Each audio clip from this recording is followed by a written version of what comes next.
Patología del aparato genital masculino. Como saben, el próximo lunes es el examen. Vamos a ver un poco de la histología. Ustedes ven ahí la imagen del aparato genital masculino. En la parte inferior están los testículos. Tenemos los conductos testiculares, ahí intra y extratesticulares. Tenemos las glándulas accesorias, como es la vesícula seminal, la próstata, también la glándula de Cooper y finalmente el pene. Vamos a empezar con la patología del pene. Este es un corte de lo que es el pene. Se observa la zona de los cuerpos cavernosos, la zona del glande y la piel. Un corte transversal, los dos cuerpos cavernosos, cuerpo esponjoso con la uretra, se rodea de un tejido conectivo que se llama la túnica lugínea. En el lado derecho, mayor aumento, vemos el cuerpo cavernoso con las trabéculas vasculares que tiene como algo característico, y que esto es lo que se llena cuando se produce la erección. Bueno, vamos a revisar algunas patologías de lo que es el pene. Malformaciones congénitas como la epispadias, que se refiere al orificio uretral en la parte superior, ¿no? Se puede asociar a criptorquidia, no causa esterilidad. La hipospadias, la más frecuente, donde la uretra desemboca en la parte inferior. La fimosis, tal vez una de las anomalías más frecuentes del desarrollo, y también puede darse por infecciones repetidas. Consiste en un prepucio muy pequeño que impide la retracción, como estamos viendo acá, y esto hace que se dificulte la higiene, ¿no? Y se acumule esmegma, y esto puede condicionar infecciones y a la vez también carcinoma. Dentro de las inflamaciones del pene tenemos las inflamaciones tanto del glande como del prepucio. Las infecciones pueden ser específicas, son consideradas enfermedades de transmisión sexual como el sífilis, gonorrea, chancroide, granuloma inguinal, linfogranuloma venéreo, herpes genital, ¿no? Recuerden que el virus del herpes simplex genital mayormente es del tipo 2. Puede haber infecciones inespecíficas que se conocen como balanopostitis. La balanopostitis es la infección del glande y del prepucio, que puede ser causada por Candida albicans, bacterias anaeróbicas y bacterias piógenas, ¿no? Esto está relacionado a mala higiene, ¿no? Y la acumulación de esmegma, como había mencionado. Vamos a revisar ahora algunos tumores benignos del pene, entre ellos el condiloma acuminado. Recuerden que también cuando hablamos de vulva, hablamos del condiloma acuminado, ¿no? Es frecuente en jóvenes sexualmente activos. Ocurre más en la zona anogenital, con glande, prepucio, la uretra distal y el cuerpo, ¿no? El papiloma virus relacionado es el 6 y el 11, ¿no? Pero también puede estar comprometido en los demás tipos. Desde el punto de vista macroscópico, son lesiones verrucosas y papilares, ¿no? En algunos casos pueden ser planas. Son la mayoría benignos, ¿no? Cuando son pequeños pueden ser tratados con crioterapia, con electrocoagulación, o son muy grandes por cirugía. La histología, vamos a ver un epitelio con hiperkeratosis, ¿no? Superficial, con parakeratosis, acantosis y papilomatosis, ¿no? Y la presencia de vacuolización, lo que es la coilocitosis, ¿no? Que es característico de infección por papilomavirus humano.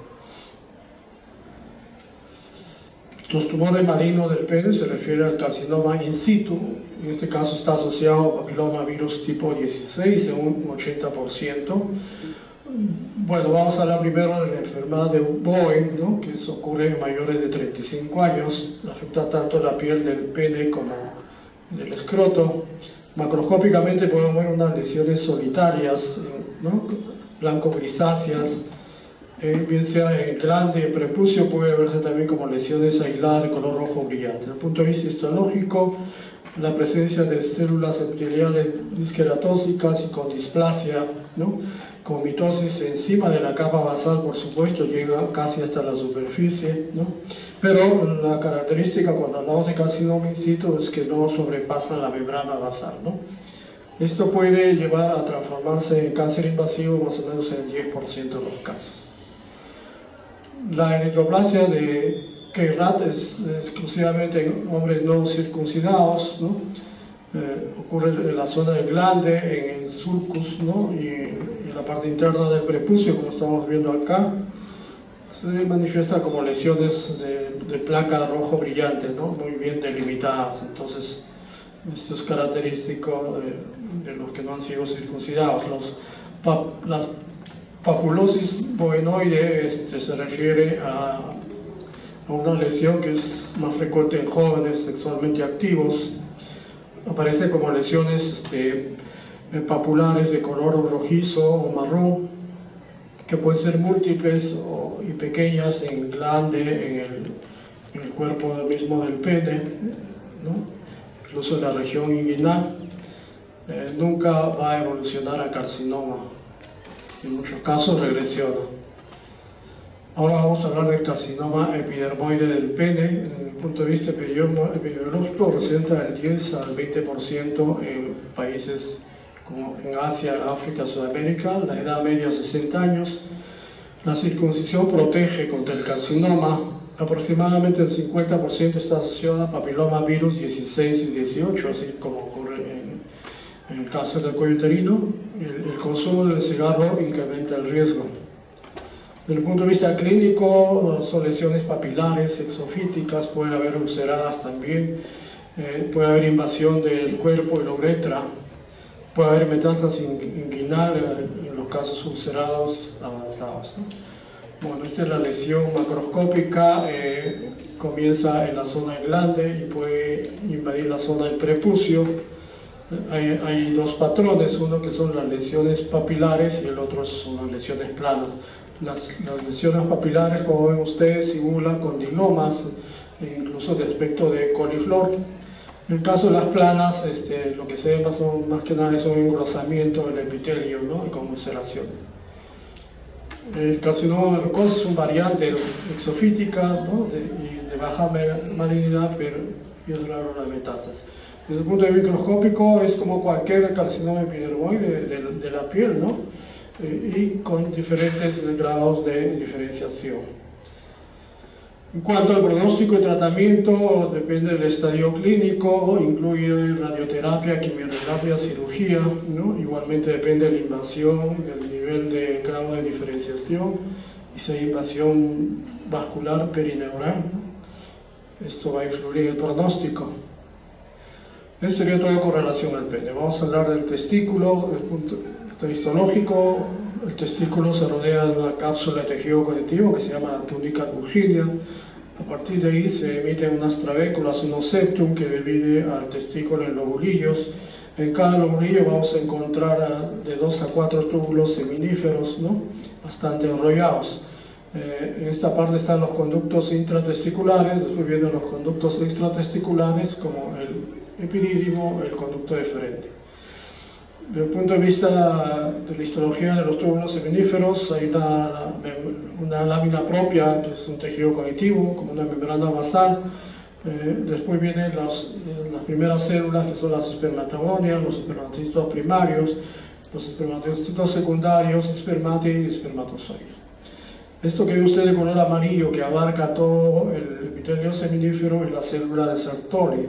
La célula de Sertoli es una célula que se caracteriza por tener un núcleo triangular con un nucleolo bien prominente, ¿no? Dentro de las funciones de la célula de Sertoli está la de protección, nutrición, también de formar la barrera hematotesticular, produce una proteína ligadora de andrógenos, produce una inhibina y también un factor, una transferida testicular. Esa es la histología. Hacia el lado izquierdo arriba vemos en la parte baja lo que son los espermatogonias. Más arribita, las que se ven mucho más grandes son los espermatocitos primarios. No se ven espermatocitos secundarios, espermátides, y por acá no vemos espermatozoides. Esta célula que ven ustedes de un núcleo triangular con nucleolo bien prominente son las células de Sertoli. En el intersticio la presencia de las células de Leydig con citoplasma granular rojo bastante amplio, la presencia del núcleo con nucleolo. Estas células de Leydig, como saben ustedes, son las que sintetizan la testosterona. Veamos la patología, ¿no? Hay malformaciones congénitas como la criptorquidia, que vamos a hablar dentro de un poco. Hay cambios regresivos, ¿no? que lleva a la atrofia y reducción de la fertilidad. Hay inflamaciones como las epididimis y orquitis inespecíficas y también las orquitis granulomatosas específicas, que pueden ser, por decir, por tuberculosis o pueden ser autoinmunes. Y también hay problemas vasculares de torsión, ¿no? Lo que estamos viendo acá es una torsión del testículo, es una emergencia médica. Acá prácticamente está necrosado todo el testículo. Empecemos a hablar entonces de la criptorquidia. Se detecta más o menos en el 1% de niños de 1 año de edad. Representa un fracaso completo e incompleto del descenso de los testículos al escroto, ¿no? Se puede ver en niños a término en el 3%, en prematuros se ve mucho más, en el 30%, pero más o menos el 80% termina de descender en el primer año. O sea, antes del primer año, por decir antes de los 2 años, debemos todavía esperar un poco, ¿no? La mayoría es unilateral. Habría 2 fases, una transabdominal controlada por hormona inhibidora mulleriana, y la inguinoescrotal depende de los andrógenos, ¿no? Entonces acá están más o menos los porcentajes de los tipos abdominal 10%, inguinal 42%, y la parte más superior del escroto el 48%. ¿Cuáles son los riesgos de la criptorquidia? El no descenso del testículo a la bolsa escrotal, alto riesgo de infertilidad después de los 2 años, un riesgo de 3 a 5 veces mayor de cáncer testicular, mayor riesgo de torsión y la extirpación o mejor dicho, la corrección del conducto, lo que se llama la orquiopexia, entre 6 a 12 meses reduce el riesgo. En cuanto a los cambios histológicos, estos aparecen después de los 2 años, se caracteriza por retención de la espermatogénesis, o sea, lo que se llama una atrofia testicular, un arresto de la maduración de las células. Como ven acá ustedes, hay una hialinización de lo que sería la membrana basal, la lámina basal, de los túbulos seminíferos, y en el intersticio un gran aumento de las células de Leydig. Dentro de los túbulos seminíferos vamos a ver solo espermatogonias, en algunos casos se ven abundantes células de Sertoli, pero no se llega hasta la maduración. Los cambios regresivos están relacionados a atrofia y reducción de la fertilidad. Las causas pueden ser estenosis aterosclerótica progresiva, orquitis terminal, la criptorquidia, el hipopituitarismo, la malnutrición y la caquexia pueden llevar a atrofia y reducción de la fertilidad, la irradiación, la administración prolongada de antiandrógenos y la atrofia también por agotamiento, ¿no? Los cambios son los mismos de la criptorquidia, es decir, va a haber un arresto de la maduración y en algunos casos la atrofia puede ser debido a un origen genético, como ocurre en el síndrome de Klinefelter. Las inflamaciones pueden ser causas específicas de orquiopididimitis, como ocurre en la tuberculosis, la gonorrea y la sífilis. La orquiopididimitis tuberculosa es muy frecuente en nuestro país, inespecíficas, ¿no? Debido a infecciones urinarias, ¿no? En el caso de varones activos y menos de 35 años, Chlamydia trachomatis, y en el caso de gonorrea en mayores de 35 años puede ser por E. coli o pseudomonas. Acá vemos en este caso el epidídimo, el conducto epidimario lleno de células neutrófilos de pus, ¿no? Y acá igualmente estamos viendo macroscópicamente en el testículo la presencia de pus. Ahora entramos a lo que es los tumores testiculares. La clasificación, para decirlo rápidamente, los tumores más frecuentes, en el caso de tumores testiculares, al contrario de lo que ocurre en el ovario, son de origen de las células germinales. El 95% de los tumores de testículos se originan de las células germinales. Casi el mismo porcentaje en tumores de ovario se originan de las células del epitelio de cubierta, ¿no? Dentro de ellos, los tumores seminomatosos son los más frecuentes. El seminoma clásico típico es el 50% de todos los tumores del testículo. Los seminomas espermatocíticos, Dentro de los tumores no seminomatosos, carcinoma embrionario, tumor del saco vitelino. Recuerden que los tumores del saco vitelino son más frecuentes en lactantes y en niños menores de 3 años, ¿no? Y hay un marcador, la alfa-fetoproteína, que es positivo en los tumores del saco vitelino. Coriocarcinoma, el marcador es la gonadotrofina coriónica, ¿no? Está elevado, teratoma. Hay tumores también de los cordones sexuales y del estroma, ¿no? Tumores de la célula de Leydig y tumores de la célula de Sartori. Empecemos hablando del tumor más frecuente, que ustedes lo van a ver también en la práctica. Los seminomas clásicos son más frecuentes en la tercera década, ¿no? Aparentemente en gente joven. El factor de riesgo más importante del seminoma es la criptorquidia. Desde el punto de vista morfológico, miren ustedes que los tumores pueden ser muy grandes, muy voluminosos, pueden 10 veces el tamaño de lo que puede ser el testículo, ¿no? La superficie de corte es homogénea, blanco-grisácea, no hay áreas de hemorragia ni de necrosis, ¿no? Y está bien delimitada, como estamos viendo, ¿no? Y algo interesante que deben recordar es que no atraviesa la túnica albuginea, ¿no? Y dentro de los tratamientos es que son radiosensibles. El seminoma clásico, desde el punto de vista histológico, tiene este patrón bien característico, ¿no? Formado por sábanas uniformes, células bastante uniformes, ¿no? Con lóbulos o separaciones de tejido conectivo, ¿no? Donde vamos a encontrar linfocitos. Casi la misma imagen del disgerminoma que vimos en tumores de ovario. A mayor aumento, pues la célula se caracteriza por ser unas células redondeadas, bastante grandes o poliédricas, ¿no? Y se nota la membrana celular entre una célula y otra célula. El citoplasma es claro y debido a la presencia del glucógeno, y el núcleo presenta nucleolos prominentes, como estamos viendo acá. La mitosis es variable, sí, la presencia, como les digo, en los tabiques, la presencia de linfocitos es algo que nos ayuda para el diagnóstico. Los seminomas espermatocíticos son muy frecuentes, 1 o 2%, aparece a mayor edad, mayores de 5 años, a diferencia del seminoma clásico, que es en gente joven. Crecimiento lento, sin metástasis. Desde el punto de vista morfológico, igualmente macroscópicamente el corte de superficie blando, gris clara, y desde el punto de vista histológico vamos a ver 3 poblaciones. Células de mediano tamaño, que son las más numerosas, con nucleolos redondos, citoplasma eosinófilo, otras más pequeñas parecidas a espermatocitos secundarios, y también lo más característico es la presencia de células gigantes uni o multinucleadas, ¿no? Y en este caso no vamos a ver los linfocitos en los setos. Otro tumor, los carcinomas embrionarios, en la edad 20-30 años, relativamente gente joven, más agresivos que los seminomas. Bueno, el tumor no crece demasiado, ¿no? Está mal delimitado, puede haber áreas de hemorragia y necrosis que lo diferencia de los seminomas. Es frecuente la extensión, a diferencia de lo que vimos a través de la túnica albuginea hacia el epididio, ¿no? Esas son las grandes diferencias del carcinoma embrionario.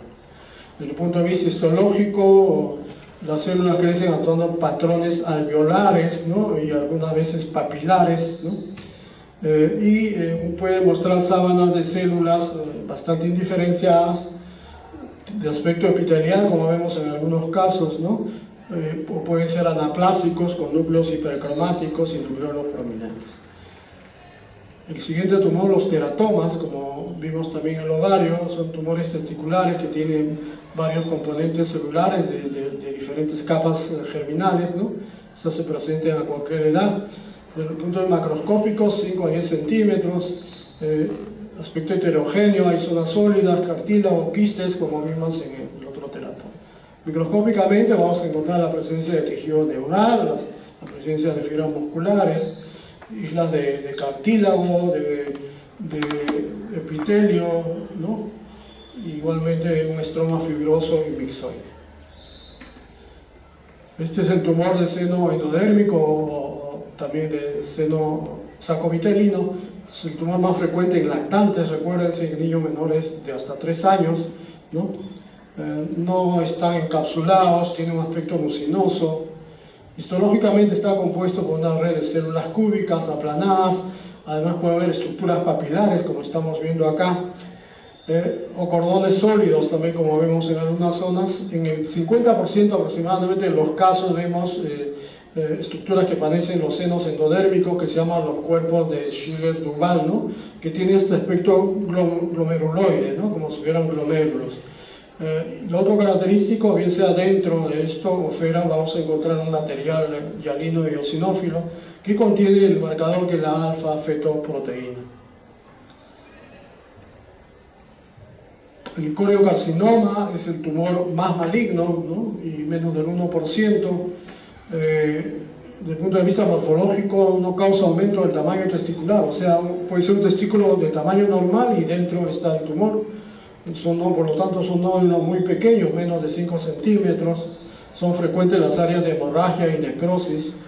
Desde el punto de vista histológico había dos tipos de células, los incisio-trofoblastos, porque es un coriocarcinoma, ¿no? Son células grandes, como vemos acá, multinucleadas, con abundante citoplasma eosinófilo, y que contienen la gonadotrofina coriónica, y los citotrofoblastos son más poligonales o más pequeños, ¿no? Muy bien delimitados, ¿no? Y estas igualmente pueden formar cordones o masas celulares. Eso sería todo con relación a los tumores del testículo. Vamos a hablar de la próstata. Desde el punto de vista macroscópico, la próstata es un órgano que lo encontramos rodeando a la uretra, ¿no? Tiene como varias capas, una zona periuretral, o algunos le llaman mucoso y submucoso, ¿no? Y otra es la zona mucho más periférica. Es bueno que recordemos este detalle porque vamos a ver más adelante de dónde se originan los tumores de la próstata. Desde el punto de vista microscópico vemos la próstata alrededor de la uretra, ¿no? Es lo mismo para mostrarles las capas que podría tener la próstata, ¿no? Y la histología, ¿no? La histología se caracteriza por tener un estroma fibromuscular abundante y la presencia de las glándulas, ¿no? Que lo vemos acá. En algunos casos podemos ver esta estructura que se llama los cuerpos amiláceos o concreciones prostáticas, que es precipitaciones de la secreción prostática y que aparece sobre todo en la próstata ya de personas adultas de mayor edad. No así en los niños no vemos los cuerpos amiláceos. Desde el punto de vista de la histología, entonces, las glándulas se caracterizan por tener un epitelio formado por células basales que son cúbicas y encima un epitelio cilíndrico, ¿no? Es característico este epitelio de las glándulas y alrededor la presencia de músculo liso y tejido conectivo. Vamos a revisar entonces algunas de las patologías de la próstata. La inflamación, empezamos con la inflamación. Las prostatitis se pueden dividir en prostatitis bacterianas agudas y crónicas, en prostatitis abacterianas crónicas y prostatitis granulomatosa, ¿no? Son los diferentes tipos de prostatitis. La prostatitis bacteriana aguda es por Escherichia coli, ¿no? También por otros gérmenes gram negativos como enterococos o positivos estafilococos. Y la vía de cómo se produce la infección es vía urinaria, hematógena o local. Las prostatitis bacterianas crónicas es por infecciones repetidas de las vías urinarias, y esto que está subrayado es lo que tienen que recordar ustedes. Las prostatitis abacterianas crónicas es la forma más frecuente, ¿ya? Entonces las abacterianas es la forma más frecuente. En este caso pues no hay antecedentes de infección urinaria, ¿no? Puede haber más de 10 leucocitos en la secreción prostática, pero los cultivos son negativos, por eso se llaman abacterianos. Las prostatitis granulomatosas pueden ser específicas, que sería el caso, por ejemplo, de la tuberculosis, o inespecíficas, también relacionadas a vacunaciones de BCG, mitóticas y reacción a las secreciones, que es la más frecuente, ¿no? O sea, como si hubiera una extravasación de la secreción prostática en el tejido, en el estroma, esto hace que reaccione como un granuloma, ¿no? Y esto sería lo más frecuente. Recuerden que cuando hay una sospecha de prostatitis, no se debe hacer biopsias prostáticas, ¿no? O sea, recuerden que el riesgo es hacer una sepsis, ¿no? Por hacer una biopsia prostática. Vamos a hablar ahora tal vez de una de las patologías más frecuentes en los varones a cierta edad, la hiperplasia prostática benigna, llamada también adenomas prostáticos, ¿no? Cuando hablamos de hiperplasia prostática benigna nos referimos casi siempre a hiperplasia tanto en la parte glandular como en la parte del estrógeno, ¿no? Y esto ocurre más frecuentemente en la región periuretral de la próstata. No se olviden, en la región periuretral de la próstata. Se inicia más o menos a los 40 años en el 20% de los varones, ¿no? Entonces, significa que después de los 40 años uno debería hacerse cada cierto tiempo, cada un año, cada 2 años, algunas pruebas como el tacto rectal, como el PSA, ¿no? El antígeno prostático específico. En cuanto a la patogenia, ¿por qué se produce la hiperplasia? No está muy conocida, pero se cree que hay factores de crecimiento, como estamos viendo acá, que están inducidos por la dehidrotestosterona, ¿no? Que actúa sobre las células epiteliales y también sobre las células estromales para que empiecen a proliferar más, ¿no? Y por ende no disminuye la muerte de las células epiteliales. Había una etapa dentro de la próstata normal donde no ocurre esta activación por la dehidrotestosterona hacia las células epiteliales y poco a poco habría una apoptosis, una muerte de las células epiteliales. Desde el punto de vista patológico, entonces, esto ocurre más frecuentemente en la zona interna de la glándula, ¿no? Puede ser al principio formado solamente por células estromales y después aparecen las epiteliales, ¿no? Y casi siempre obstruye la uretra. Recuerden que cuando un paciente de cierta edad, 50, 60 años, llega a la emergencia por un cuadro de obstrucción urinaria, de retención urinaria, no puede orinar el señor, inmediatamente le hacemos un tacto rectal y debemos sospechar que él tenga un adenoma prostático, o sea, una hiperplasia benigna de próstata, antes de pensar en que podría tener un cáncer de próstata, ¿no? La consistencia es fibrosa y lo característico es la multinodularidad, ¿no? Como estamos viendo acá y como estamos viendo acá macroscópicamente mayor aumento. Entonces, desde el punto de vista microscópico, lo característico de hiperplasia benigna de próstata es la nodularidad, ¿ya? La nodularidad. Los nódulos pueden ser fibromusculares puramente o fibroepiteliales con predominio glandular, eso es variable, ¿no? Y el caso de proliferación glandular, las glándulas son pequeñas, como estamos viendo acá, en algunos casos puede haber dilataciones quísticas, como hemos visto en la imagen macroscópica, ¿no? En algunas zonas hay dilataciones. Y lo más importante que recuerden es que el epitelio es normal, o sea, hay una capa de células basales y encima la presencia de las células cilíndricas. Eso sería lo que es la hiperplasia benigna de próstata. Vamos a hablar ahora un poco ampliamente de lo que es el adenocarcinoma de próstata. Desde el punto de vista epidemiológico, es la tercera causa de muerte en los países en vía de desarrollo. Puede haber factores genéticos y ambientales, la edad, la historia familiar y la raza son factores de riesgo. Aparentemente la raza negra tiene una mayor incidencia, ¿no? Y en mayor grado, en mayor estadio. Dietas ricas en grasa y a niveles de hormonas son probablemente factores de riesgo. Los andrógenos tienen un papel importante en el desarrollo del cáncer de próstata, antecedentes familiares de primer grado con cáncer, variaciones en la mutación del gen supresor BRCA2 sobre todo, ¿no? Locus de riesgo en Q24, reordenamiento cromosómico del ETS, ¿no? Regulado por los andrógenos. Este es el cuadro que les presenté en principio, en el caso de los varones, el cáncer de próstata, entonces el cáncer más frecuente en los varones. Entonces, dentro de los factores de riesgo establecidos está origen étnico, raza negra, la edad, la historia familiar y la dieta, ¿no? A mayor edad, por supuesto, ¿no? Las causas posibles, la alimentación con licopene, zinc, selenio. Licopene es una sustancia que se encuentra mucho en el tomate, por ejemplo, ¿no? Inciertos, el polimorfismo de receptores de andrógeno, vitamina D y los excluidos. En el caso del cáncer de próstata, el fumar no influye para nada, el alcohol tampoco, la vasectomía tampoco y la actividad sexual tampoco, ¿no? Recuerden que algunos dicen que cuanto más actividad sexual el riesgo de adquirir cáncer de próstata es menor. Bueno, hablemos de lesiones intraepiteliales prostáticas, los PIN, ¿no? Los PIN son lesiones precursoras, aquí como hablamos en el cuello uterino de lesiones premalignas, igualmente hablamos acá. Igual, el PIN podría ser leve, moderado o severo, ¿no? O de bajo grado o de alto grado.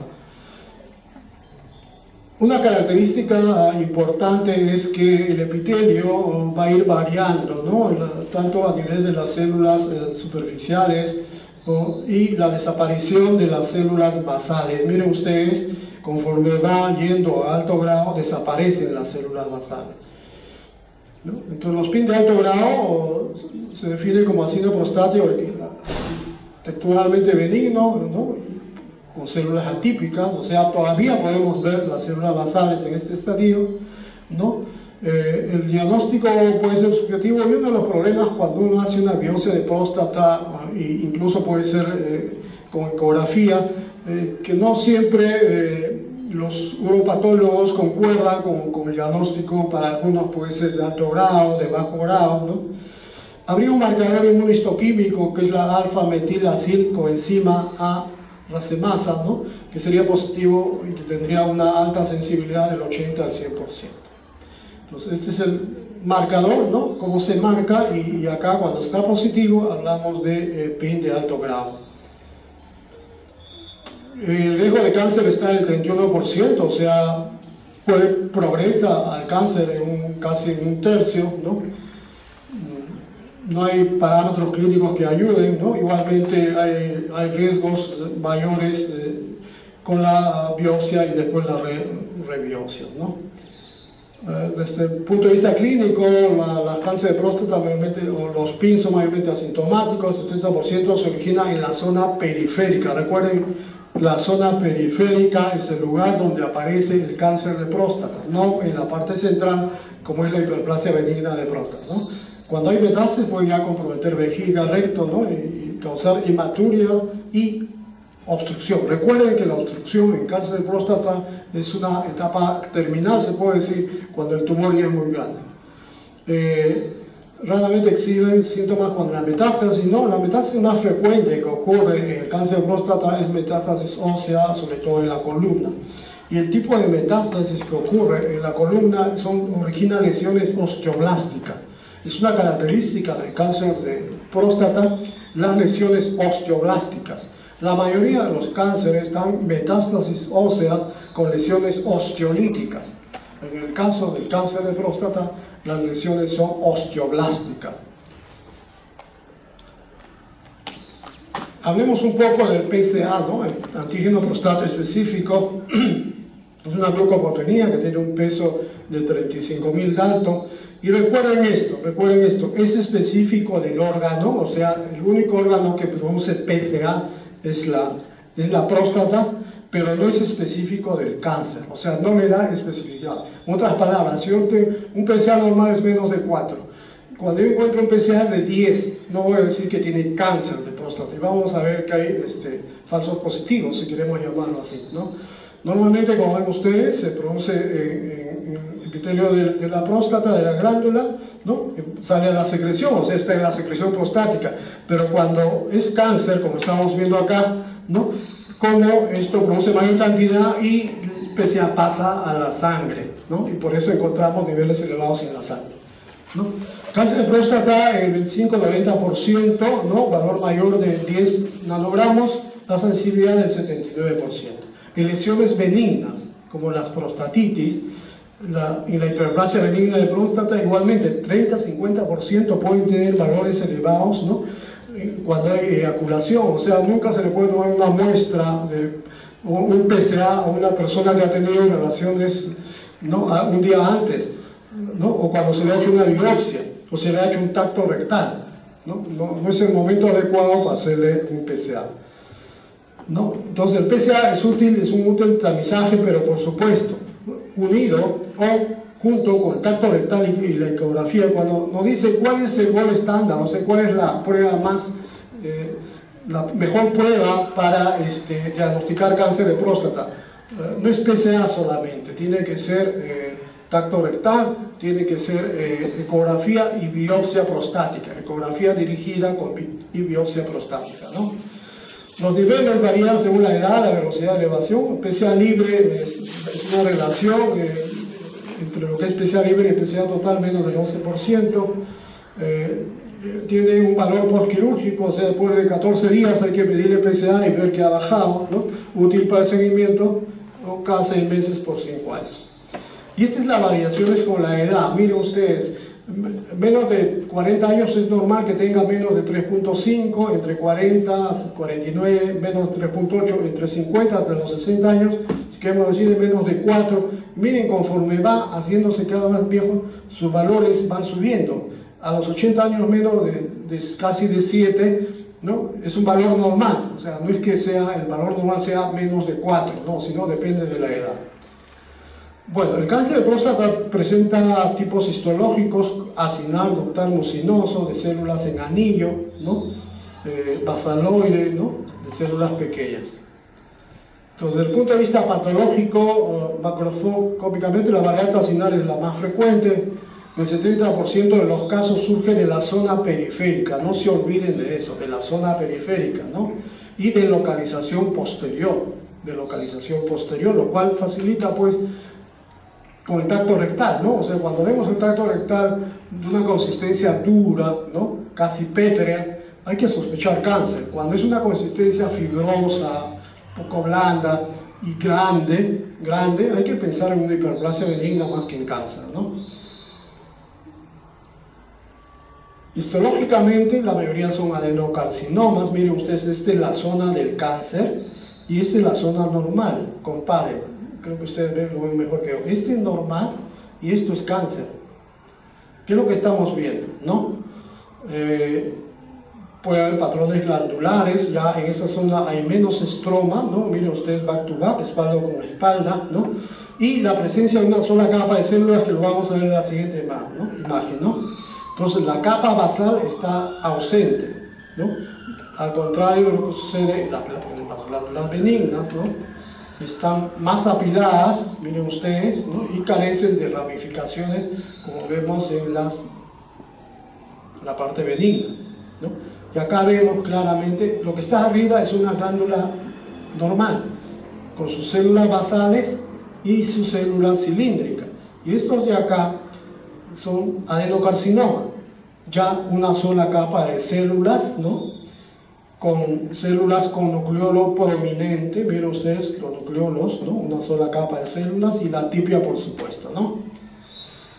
Hay la clasificación de Gleason, que se utiliza, los patólogos utilizamos la clasificación de Gleason, que va desde desde lo normal, bien diferenciado, donde vemos las glándulas, ¿no? La disposición glandular, hasta el indiferenciado, donde ya no hay estructuras glandulares, ¿no? Esta es la clasificación de Gleason, entonces, desde el aspecto normal hasta el indiferenciado completamente, ¿no? El grado 1 es bien diferenciado, donde vemos glándulas, por supuesto con atipia, ya que hemos mencionado, y el grado 5 es el indiferenciado. Miren ustedes, hay cordones, láminas de células malignas. Entonces hace una puntuación, graduación del Gleason, ¿no? ¿Qué significa esto? Que vemos nosotros el campo y en algunas zonas podemos ver un patrón 1, ¿no? Que significa que está bien diferenciado, o un grado 5 que es bastante indiferenciado. Entonces vamos sumando 1 más 1, si vemos todo bien diferenciado es 2, si vemos zonas de 2, si vemos zonas de 5, vamos sumando, y al final el puntaje va a ser así, la puntuación de 2 a 4, sumando 2 a 4, cáncer bien diferenciado, de 5 a 6, grado intermedio, 7 ya es indiferenciado, y de 8 a 10, cáncer avanzado de alto grado, ¿no? Esto es lo mismo, el score de Gleason, ¿no? Que nos muestra, por ejemplo acá, esto es de Gleason 6, que quiere decir que hay zonas donde hay 3 y hay otras zonas donde hay 3, 7, hay zonas donde es de tipo 3 y 4, ¿no? Y acá 7, 4, 3 y 8, 4 más 4, que vemos cómo está indiferenciado. Bien diferenciado de 2 a 6, moderadamente diferenciado 7 y probablemente diferenciado de 8 a 10, ¿no? Cuanto más indiferenciado, la graduación de Gleason es mucho mayor. Eso es diferente al estadiaje, a los estadios clínicos, ¿no? que como en todo caso con la clasificación de TNM, ¿no es cierto? Entonces, el T1 significa lesión clínicamente no evidente, el T2 cáncer papal, visible solamente confinado a la próstata, ¿no? El T3 sería lesión local extraprostática, el T4 ya es invasión a otros órganos, como estamos viendo. Igual, N0 sin metástasis glándula, D1 con metástasis glándula, M0 sin metástasis y M1 metástasis a distancia presente, ¿no? Es la clasificación TNM que se utiliza también en este caso. En cuanto al pronóstico al tratamiento, depende pues todo del estadio y del grado, de la graduación del tumor, ¿no? Puede ser prostatectomía radical, combinada con radioterapia o hormonoterapia, ¿no? Y depende también del huésped y de los... ¿no? Creo que terminamos, ¿no? No quisiera estar en esta situación ustedes, ¿no? Que le estén examinando, ¿no? Cuando uno está en el hospital con los alumnos, pues todos quieren hacer el tacto rectal a este paciente, ¿no? O cuando va a la consulta y el médico tiene este dedo, ¿no? Toda la gente se asusta, ¿no? Entonces, hay varios chistes con relación al tacto rectal y a la próstata, ¿ya? Que les contaré en otro momento. Bueno, es corto la clase, así que gracias por haber venido, los que han venido, los demás me imagino que estarán cansados. Gracias, nos vemos.